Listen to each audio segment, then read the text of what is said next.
గత 50 ఏండ్ల నుంచి మా కుటుంబంలో ఎవరు కూడా రాజకీయాలలో లేరు. అంబర్పేట అనే గ్రామంలో ఒక పెంకుటిల్లు నుంచి రాజకీయం మొదలు పెడితే అంచెలంచెలుగా యువజన కాంగ్రెస్ అధ్యక్షుడిగా, అదేవిధంగా పిసిసి అధ్యక్షుడిగా, ఆఖరుకు రాజీవ్ గాంధీ దయ వల్ల ముఖ్యమంత్రి దానిక కూడా వచ్చా. కానీ నేను ముఖ్యమంత్రి వచ్చిననే గర్వం నాకు లేదు, పదవి రాలేదనే బాధ లేదు. కానీ ఒకటే తపన, ఇందిరాగాంధీ కుటుంబానికి సేవ చేయాలని, రాజీవ్ గాంధీ ఆలోచనను ఇంప్లిమెంట్ చేయాలని గత కొన్ని సంవత్సరాలుగా ఏ పదవి లేకున్నా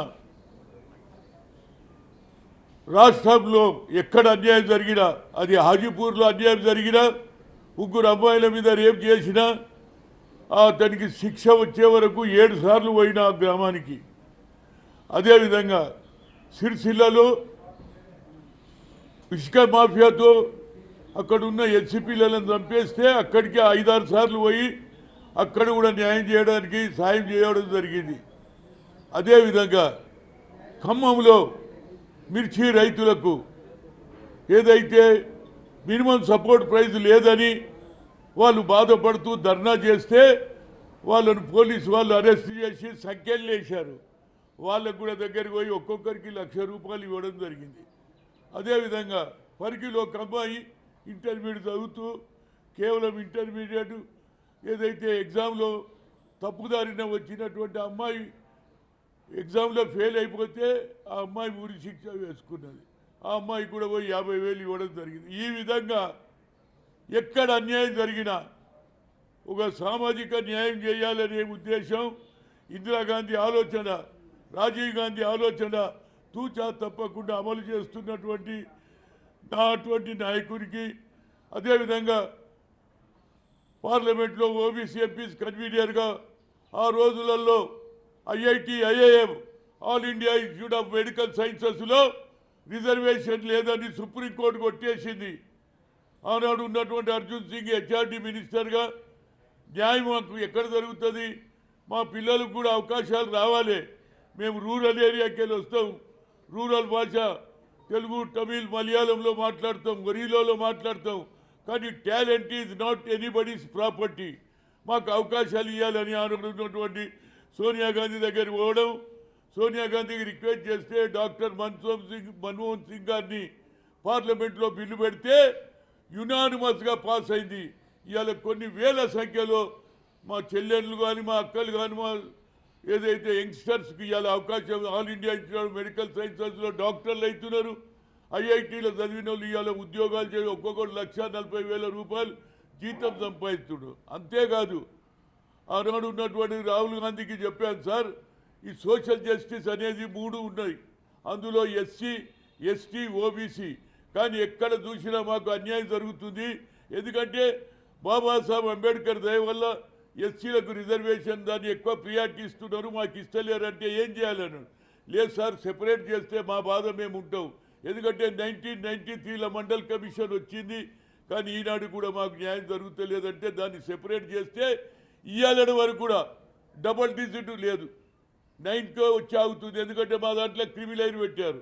ఈ ఇష్యూలో 3 సార్లు ప్రధానమంత్రి నరేంద్ర మోడీని కలవడం జరిగింది. ఒకనాడు 40 మంది, ఒకసారి 64 మంది, ఒకసారి 83 మంది. కానీ ఆయన ఎన్నడూ కూడా అయ్యా క్యాస్ట్ వైజ్ సెన్సస్ చేయమని చెప్పాము. ఆ రోజులలో 2008లో రాజ్నాథ్ సింగ్ మేము క్యాస్ట్ వైజ్ సెన్సస్ అంటే ఇంతవరకు జరపలే.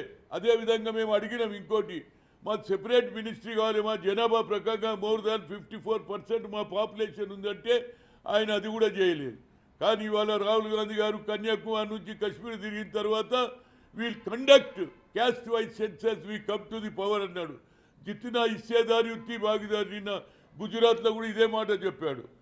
అంటే ఎక్స్రే బడుగు బలైన వర్గాల స్థితిగతులు తెలుసుకొని వాళ్ళ రిజర్వేషన్ పెంచాలి అనే ఆలోచన ఉంది. కానీ మా రాష్ట్రంలో మరి ముఖ్యంగా నేను ఓబీసీ ఎంపీస్ కన్వీనర్గా 2 సాధించినటువంటి వ్యక్తికి కూడా నేను ఖమ్మంలో పోటీ చేయాలని గతంలో రాజీవ్ గాంధీ పడి పోయా.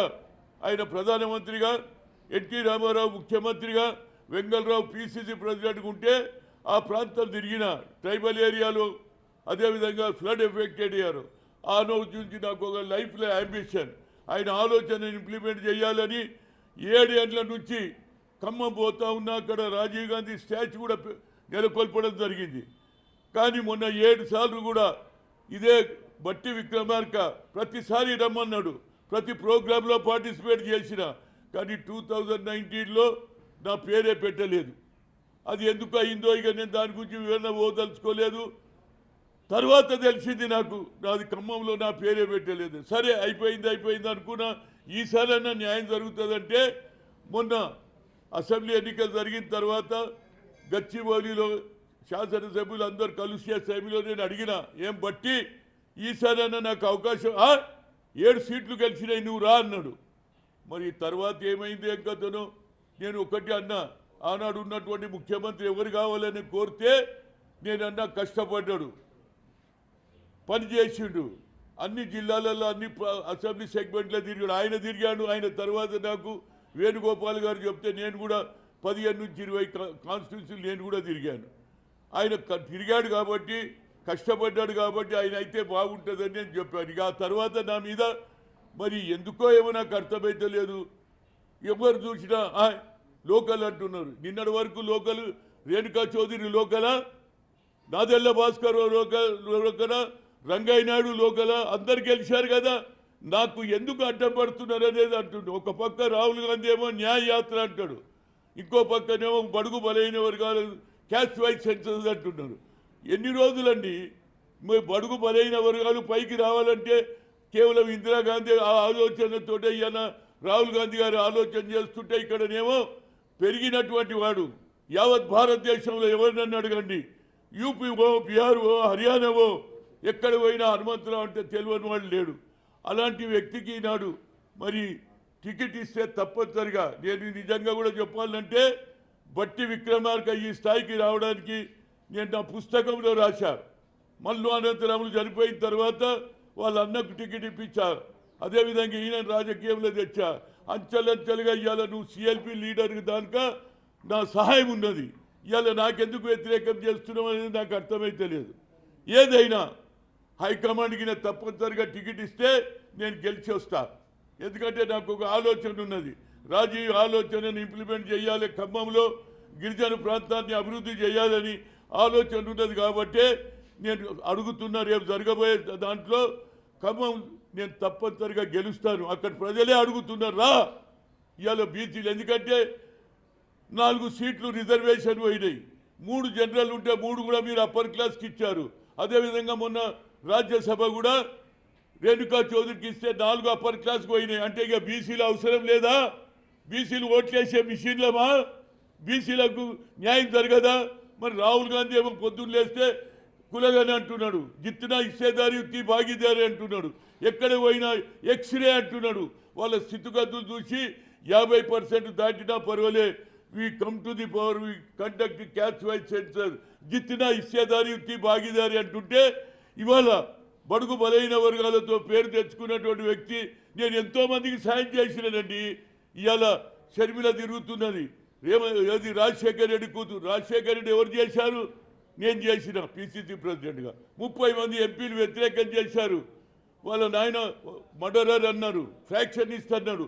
అయినా నేను ఒక మాట ఇచ్చిన వ్యక్తిగా నన్నే ఉండమన్నాడు. లేదు సార్ ఆయన చేయమన్నా, చేసిండా లేదా?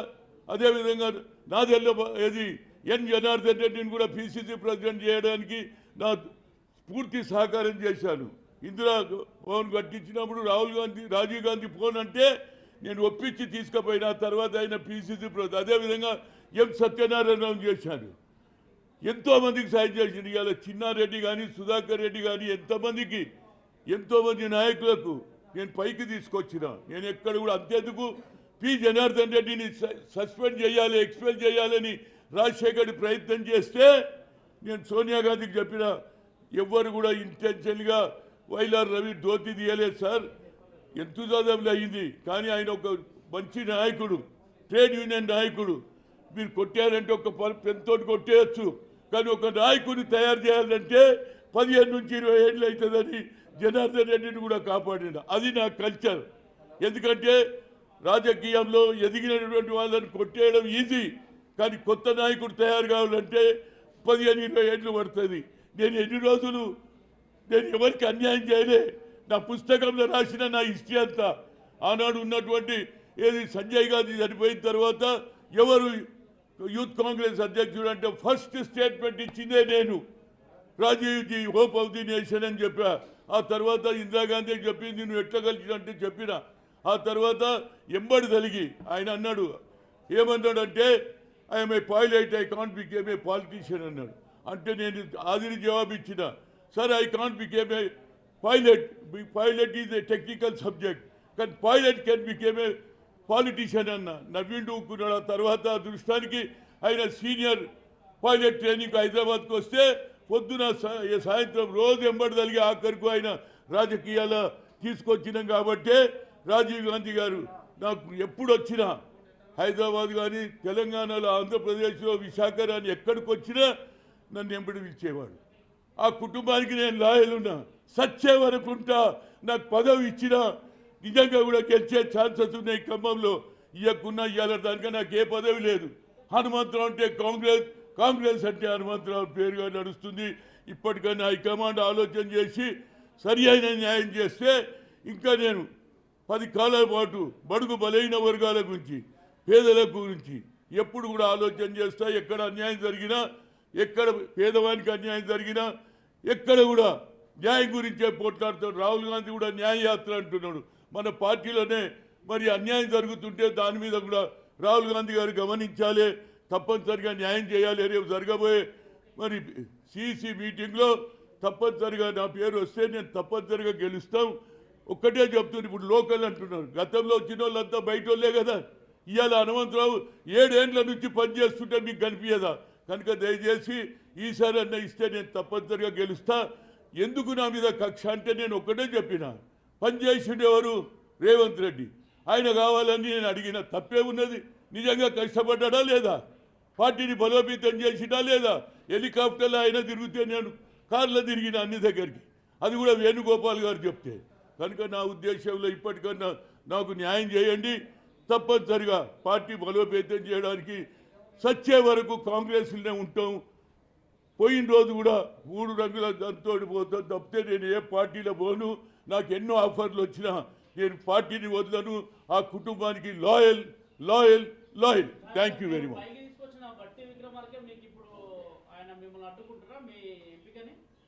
మీరు పైకి తీసుకొచ్చిన బట్టి విక్రమార్క మీ ఎంపికను అడ్డుకుంటారా?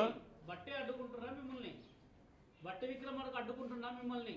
అడ్డుకుంటున్నట్టే ఆయననే రమ్మన్నాడు. మళ్ళీ ఆయన ఎందుకు మార్పు వచ్చిందో తెలియదు. నేను బట్టికి అన్ని విధాల సాయం చేసిన. మల్లు అనంతరాములు లేని అటువంటి లోటంతా తీసిన. రాజకీయంలో తెచ్చింది నేను, ఎమ్మెల్సీపీ ఇచ్చింది లోకల్ బాడీలో నేను, సిఎల్పి కూడా చేసిన. ఆ రోజులలో రాజగోపాల్ రెడ్డి నన్ను రిక్వెస్ట్ చేసిండు, నన్ను సిఎల్పి చేయమన్నాడు. అట్లెట్లయితుంది సామాజిక న్యాయం? పిసిసి ప్రెసిడెంట్ ఉంటాడు, మళ్ళీ సిఎల్పి కూడా మీరైతే ఎట్లా అని కొట్లాడి వేణుగోపాల్ గారు ఏది గోల్కొండ హోటల్కి పోతే చెప్పిన. కేసీఆర్ అని ప్రామిస్ చేశాడు, ఎస్సీని ప్రధాన ముఖ్యమంత్రి అన్నాడు. At least we can make it is opposition leader is SC అన్న. అది కూడా మర్చిపోయి నాకు వ్యతిరేకం చేస్తుందంటే ఆయన పాపం ఆయన పడే. నేను ఎక్కడ కూడా నేను మనసులో పెట్టుకోను. నేను తప్పనిసరిగా నా పుస్తకంలో హనుమంతరావు అందరివాడు, హనుమంతరావు అంటే అందరివాడు, అందరికీ సాయం చేస్తూనే ఉంటా. తప్పనిసరిగా ఆ ప్రాంతంలో రాజీవ్ గాంధీ అప్పుడు తిరిగినటువంటి వ్యక్తిగా అక్కడ ఆలోచన, అక్కడ గిరిజనులది, అటు బడుగు వర్గాలకు న్యాయం చేయాలనేదే ఆలోచనతో 7 ఏళ్ల నుంచి అక్కడనే తిరుగుతున్నా. ప్రతి ప్రోగ్రాం చేస్తున్నా. ప్రతి ప్రోగ్రాంకు రమ్మన్నాడు. ఇదే బట్టి ప్రతి ప్రోగ్రాం పోయినా, అక్కడ ధర్నా చేస్తే పోయినా, ఎక్కడ ప్రోగ్రాం చేసినా పోదు. కానీ మరి ఇప్పుడు ఆయనలో ఎందుకు మార్పు వచ్చిందో ఆ దేవుడే చెప్పాలి. నేను ఇంతకంటే ఎక్కువ ఏం చెప్పా. ఎవరి పాపం వారిది. నేను ఎవరికి పాపం చేయ. నేను అందరి వారినే. పార్టీ నాకు ముఖ్యం. సోనియా గాంధీ, రాహుల్ గాంధీని ప్రధానమంత్రి చేయాలి అనేది నా ఆలోచన. రాహుల్ గాంధీని ఖమ్మం నుంచి పోటీ చేయాలని చెప్పి కోరుతున్నారట. రాహుల్ గాంధీని ఖమ్మం స్థానం నుంచి పోటీ చేయాలని అడుగుతున్నారట. చూడండి, రాహుల్ గాంధీ గారు మొదలు ఏమన్నారు సోనియా గాంధీ అని వస్తుందన్నారు. నేను ఆనాడే చెప్పిన సోనియా గాంధీ వస్తే నేను తప్పనిసరిగా ఇంటింటికి తిరిగి పనిచేస్తా అని చెప్పిన. అదేవిధంగా రాహుల్ గాంధీ వస్తే కూడా కానీ రాహుల్ గాంధీ గారు ఆల్రెడీ ఏది కేరళ నుంచి పోటీ చేస్తారని తెలిసింది కాబట్టి ఇవాళ నేను ఆ రైట్ అడుగుతున్నా. లేకుంటే అది కూడా అడగకపోదు. నాకు పదవి ముఖ్యం కాదు, అక్కడ ప్రజలకు సేవ చేయాలనేది నా ముఖ్య ఉద్దేశం. ఇప్పటికన్నా రాహుల్ గాంధీ వస్తే నాకు అభ్యంతరం లేదు, కానీ రాహుల్ గాంధీ రాకపోతే నాకు అడిగే రైట్ ఉన్నది అనేది నా ఉద్దేశం. తప్పనిసరిగా నేను ఏది ఖమ్మంలో ఇస్తే హయ్యెస్ట్ మెజార్టీతో గెలుస్తాననేది నా ఉద్దేశం. నేను ఇంతకంటే ఎక్కువ చెప్పేది లేదు. ఎవరు నాకు వ్యతిరేకం చేసినా భగవంతుడు ఉన్నాడు. కింది స్థాయి నుంచి ఒక పెంకుటిల్లి నుంచి వచ్చి ఈ స్థాయికి వచ్చినట్టే అది కేవలం కాంగ్రెస్ దయవల్ల, ఇందిరాగాంధీ, రాజీవ్ గాంధీ దయవల్ల ఈడికి వచ్చిన. ఇక ముందు కూడా ఈ గత 7-8 ఏళ్ళ నుంచి నాకు ఏ పదవి లేదు, క్యాంపెయిన్ కమిటీ చైర్మన్ లేదు, స్టార్ క్యాంపెయిన్ లేదు. అయినా నేను ఎక్కడికి పోయినా నాకు జనం వస్తారు, హనుమంత్ అన్న దగ్గర అందరు వస్తారు.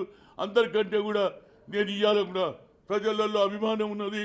ఏ ప్రాంతానికి పోయినా ఆంధ్రలో రేపు పోతున్నా, నేను ఏది అమలాపురం పోతున్నా, రాజీవ్ గాంధీ స్టాచ్యూ ఏది ఉప్పల్ స్టేడియం పేరు పెట్టించిన కొట్లాడి, కానీ ఆడ స్టాచ్యూ లేదని మొన్ననే ఏది జనరల్ బాడీ మీటింగ్లో నేను రిక్వెస్ట్ చేసిన.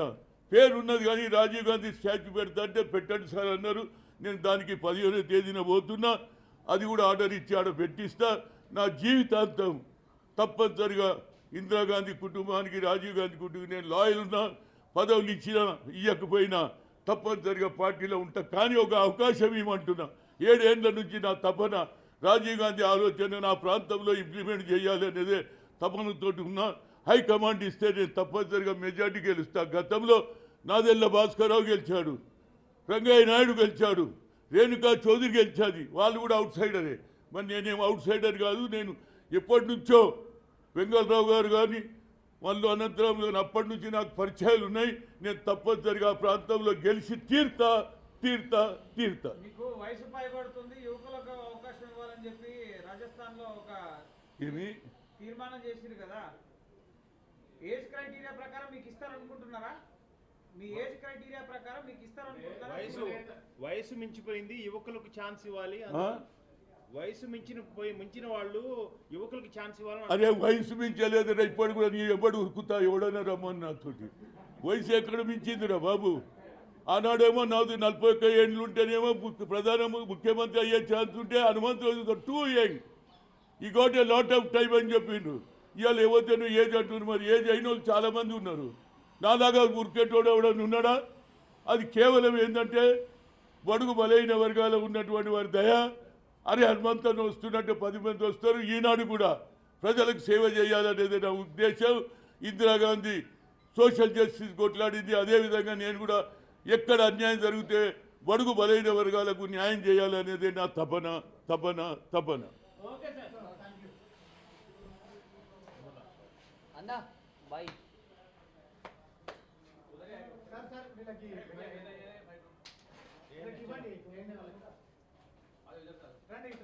అడ్రస్ సోనియా గాంధీ.